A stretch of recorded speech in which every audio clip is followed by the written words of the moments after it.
Welcome to my innovation course.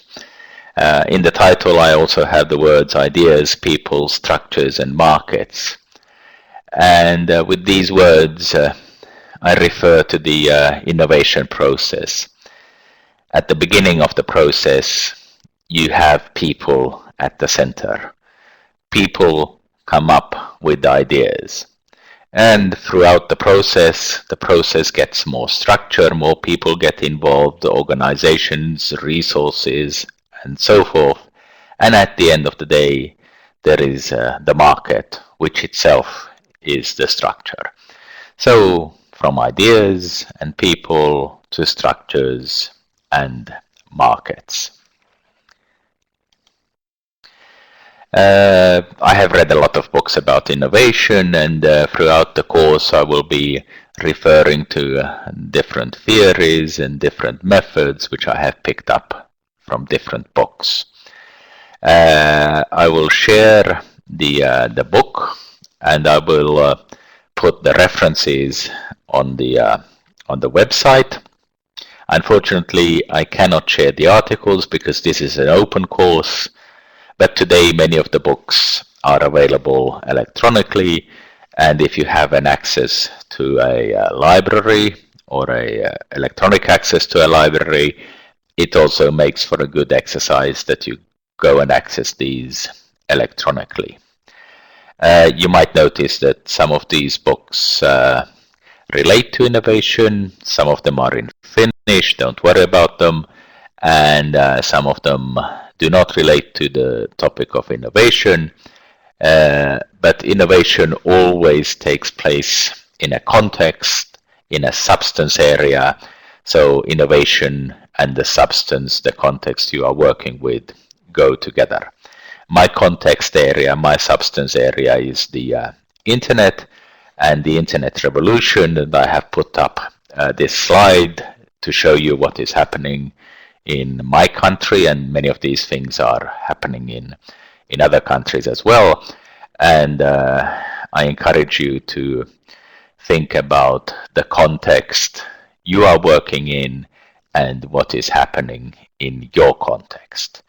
Briefly, what is happening in the internet and internet revolution. Old structures are presently being destroyed. I have listed some of them, and to go very briefly through them, Nokia used to be a famous mobile phone manufacturer. It is no longer manufacturing mobile phones. It is concentrating on the core of telecommunications. The postman, his bag is getting thinner. Most material is available online.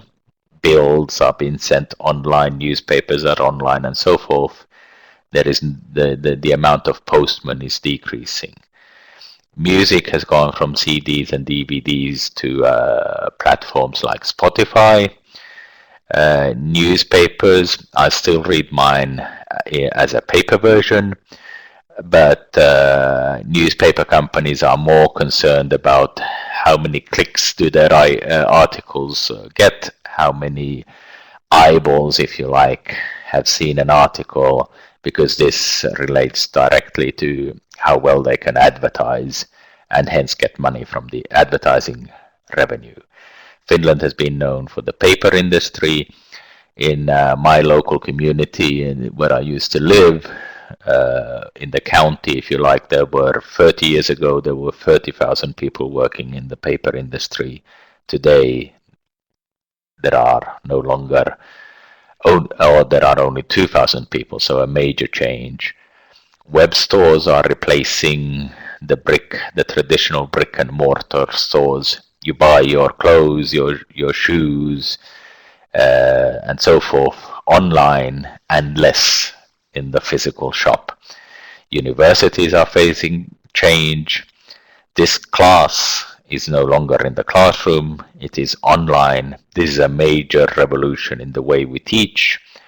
Health is, we're talking about e-health. When I go to the pharmacy, I have an e-prescription, no longer a paper prescription. Patient records are online in the cloud.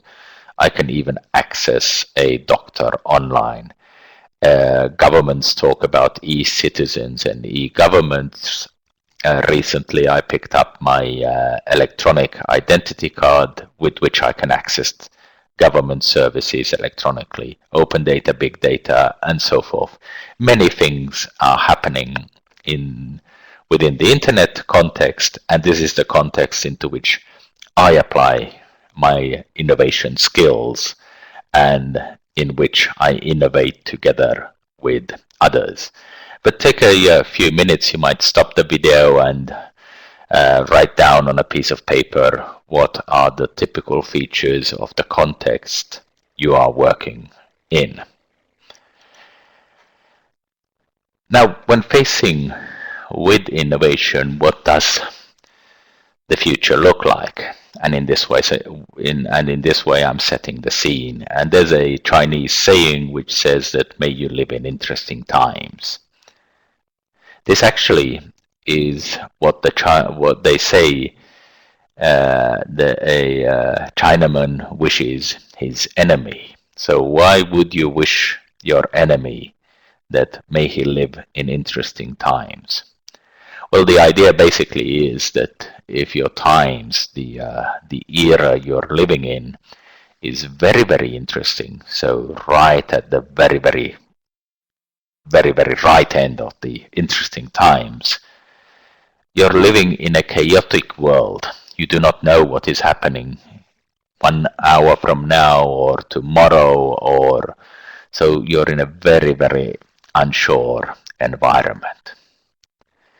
And once you're in an unsure environment, you no longer feel secure, and therefore what you feel is agitated, frustrated, uncomfortable, and so forth. So in this way, may you live in an interesting times is something that you wish your enemy.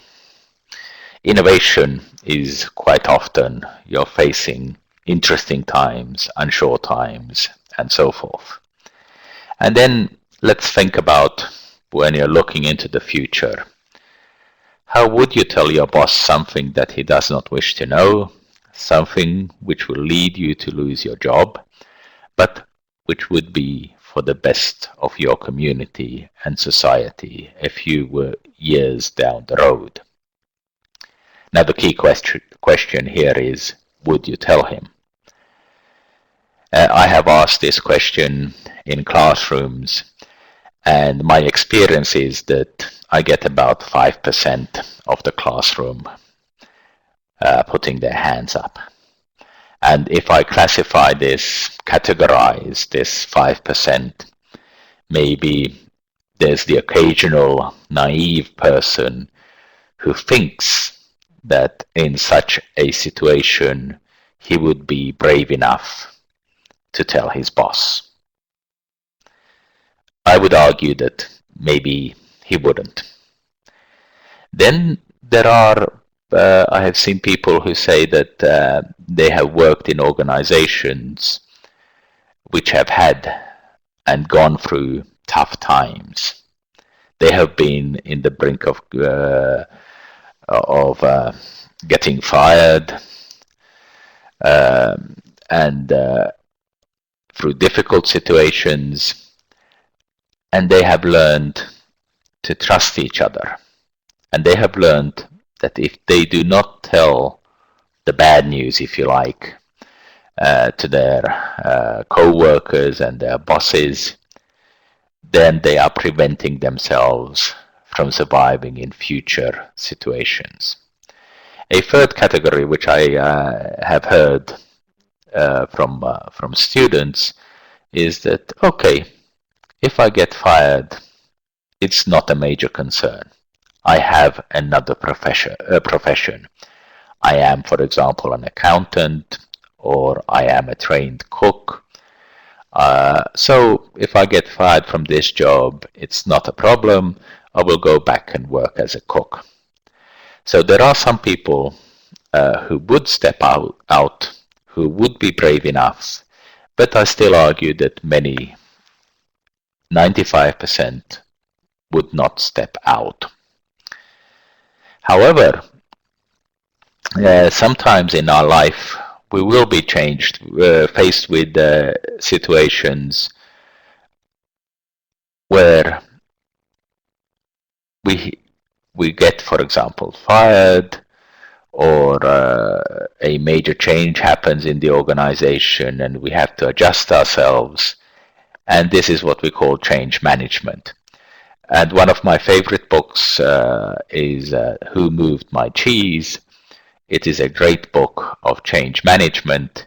It shows you that even if you don't know what to do, you have to move forwards and search. The other book is the 7 Habits of Highly Effective People. My preference is on, well, that's also a great book. And both of the books, they emphasize the idea that even in an unsure situation, you have to move forward. And in an unsure situation, innovation and being innovative is one of the great skills. And that is what this course is about, innovation. Welcome to the course.